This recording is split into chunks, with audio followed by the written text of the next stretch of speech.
السلام علیکم ورحمۃ اللہ وبرکاتہ۔ بہت ہی پیارے ناظرین، میں غلام مصطفیٰ ہوں اور آپ دیکھ رہے ہیں میرا چینل پیام اسلام، جس پہ میں اللہ اور اللہ کے رسول کا پیغام آپ تک پہنچانے کی کوشش کرتا ہوں۔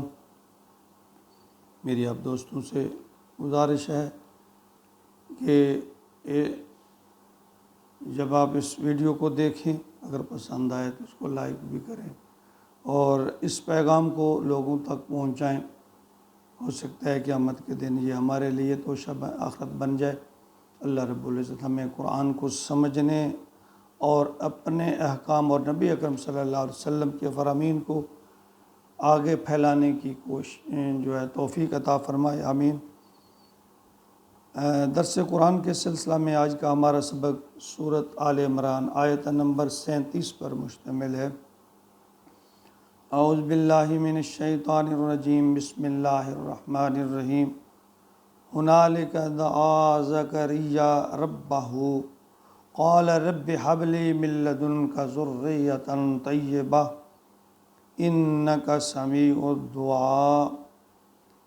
دیکھیں، اس آیت مبارکہ میں ہمارے لیے بہت ہی ایک اہم سبق ہے کہ حضرت زکریا علیہ السلام کو جب حضرت مریم کی پرورش پر مأمور کیا گیا، دیکھ بھال پر ان کو یہ ذمہ داری تفویض کی گئی، تو زکریا علیہ السلام جو ہیں وہ خود بھی اس وقت بے اولاد تھے۔ ذرا آئیے تھوڑا سا زکریا علیہ السلام کا تعارف بھی میں کروا دوں کہ حضرت زکریا علیہ السلام کی جو ولادت ہے وہ 500 سال قبل مسیح کی ہے۔ یہ حضرت سلیمان بن داؤد کی اولاد میں سے ہیں۔ ان کی جو بیوی ہے اس کا نام الشبہ تھا۔ یہ بڑائی کا کام کرتے تھے، یعنی یہ جو ترکان ہے اس کا کام کرتے تھے، ہیکل سلیمانی میں یہ مجاور تھے۔ اور ان کی جو بیوی تھی الشبہ، وہ بانجھ تھی۔ اب سمجھتے ہیں کہ ایسی عورت جو اولاد دینے کے قابل نہ ہو، تو جب حضرت زکریا علیہ السلام کی عمر لگ بھگ 100 سال یا اس سے کچھ سال کم اس تک پہنچے، تو ان کے بارے میں مختلف روایت ہے۔ تو یہ پھر آپ نے دعا فرمائی، جب یہ آپ کو اللہ سے دعا فرمائی اور اللہ تعالیٰ نے بیٹا عطا فرمایا۔ ان کی موت کے بارے میں مختلف روایت ہیں۔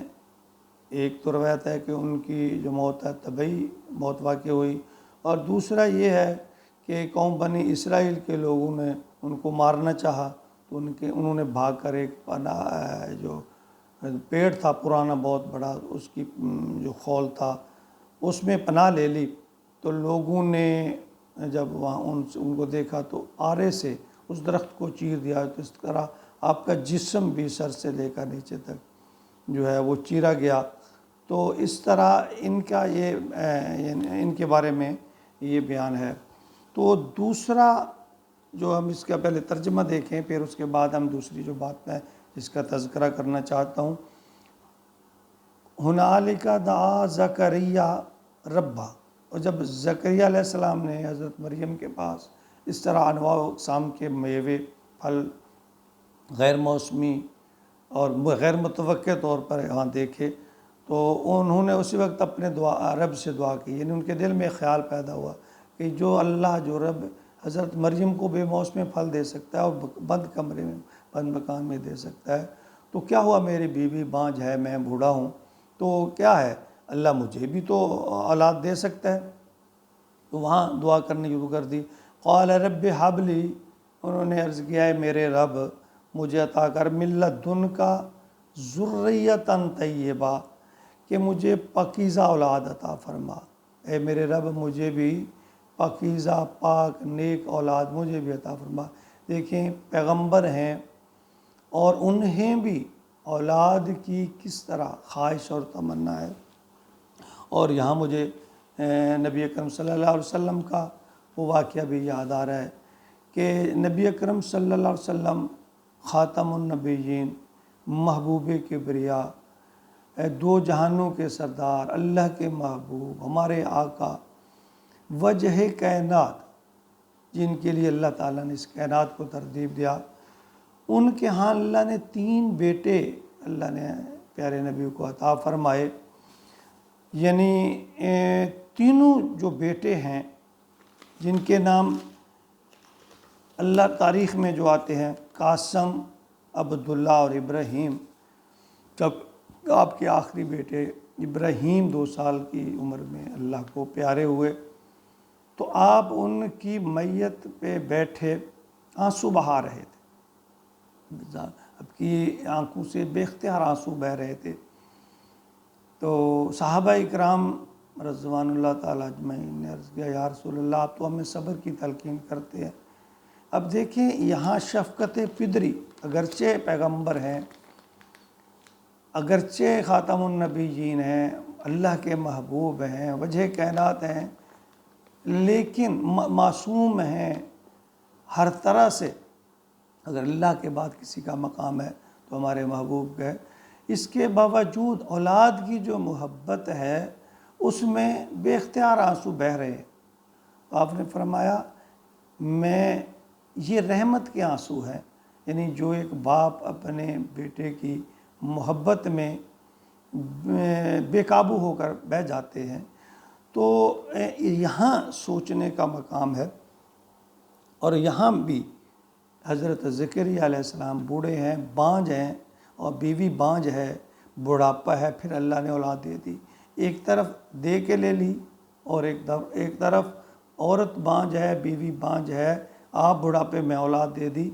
یہ دیکھیں یہاں سے اللہ کی ایک حکمت بہت واضح ہوتی ہے کہ یہ اختیار اللہ کے پاس ہے کہ محبوب کبریا اللہ کے پیارے رسول کو بھی اگر اللہ نے اولاد دی اور دے کر واپس لے لی، آپ کی بڑی خواہش تھی کہ میری اولاد ہوتی، بلکہ آپ اس کے بعد میں بڑا رنجیدہ بہت عرصہ تک رہے، پھر اللہ تعالیٰ نے یہ سورت انا اعطینا جو ہے وہ نازل فرمائی۔ اور یہاں یہ بھی پیغمبر ہیں، اولاد نہیں ہے، بیوی بانجھ ہے، بڑھاپے میں دعا کی، اللہ تعالیٰ نے اولاد دے دی۔ یاد رکھیے یہ اختیار اللہ کے ہاتھ میں ہے، غافل نہ ہو جائیے، لوگوں پہ در پہ سر نہ مارتے پھریے، اللہ سے مانگیے۔ اگر وہ دینا چاہے گا تو بڑھاپے میں دے دے گا، اگر اس نہ دینے میں اس کی حکمت ہے تو ہمیں اس کی رضا پہ راضی ہو جانا چاہیے۔ تو یہاں یعنی اللہ فرمایا، انہوں نے جب دعا کی، انک سمیع الدعا، یقیناً تو دعا کو سننے یعنی اللہ پر بھروسہ، وہ پیغمبر بھی اللہ پر بھروسہ کر رہے ہیں، اللہ کہ اگر تو چاہے گا تو میرے اولاد ہوگی، اگر نہیں چاہے گا تو نہیں ہوگی۔ ہمارے ہاں اگر ایسا ہو جائے اولاد نہ ہو تو ہم ہر حد کو پار کر جاتے ہیں، اور بعض اوقات معذرت کے ساتھ ہے تو بہت کم، میں نے دیکھا ہے، آپ نے شاید دیکھا ہوگا کہ کچھ لوگوں کے نام پیرا دتا ہوتا ہے۔ دیکھیں اتنا مشرکانہ یہ نام ہے کہ اللہ نے نہیں دیا، پیر نے دیا۔ بزرگ کی دعا اپنی جگہ پہ، پیر کی دعا اپنی جگہ پہ، اس کے ثمرات یا اس کے فائدے سے انکار نہیں کیا جا سکتا، لیکن ہم اس حد تک گزر جاتے ہیں کہ ہم اللہ دتا کی بجائے پیرا دتا نام رکھ لیتے ہیں، اور اللہ معاف فرمائے، یہ ہمارے جو کمزور عقیدہ ہونے کی ایک علامت ہے۔ اللہ ہی دینے والے ہیں، جو جب چاہے دے دیں اور دے کر لے لیں، اس کی حکمت بڑھاپے میں دے دیں، اس کی حکمت بالکل نہ دیں، بغیر باپ کے پیدا کر دیں، اس کی حکمت۔ تو یہ ساری باتیں اللہ کے اختیار میں ہیں، ہمیں اللہ کی ذات پر بھروسہ کرنا چاہیے، توکل کرنا چاہیے۔ زندگی چند روزہ ہے، گزر جائے گی، لیکن جو فاسق عقیدہ ہے، جو مشرکانہ عقیدہ ہے، وہ لے ڈوبے گا۔ اللہ پہ بھروسہ کیجئے، اس پہ توکل کیجئے، اگر اللہ نہیں دے رہا تو اس میں اس کی حکمت ہے۔ اور اللہ نے یہ بھی فرمایا کہ انسان کو دنیا میں جو بھی تکلیف پہنچتی ہے اللہ اس کا اجر دیں گے۔ تو اسی طرح یہ دنیا فانی ہے، ہمیشہ اللہ پہ بھروسہ کرنا چاہیے۔ اللہ تعالیٰ مکمل طور پر اپنے پہ توکل کی توفیق عطا فرمائے، آمین۔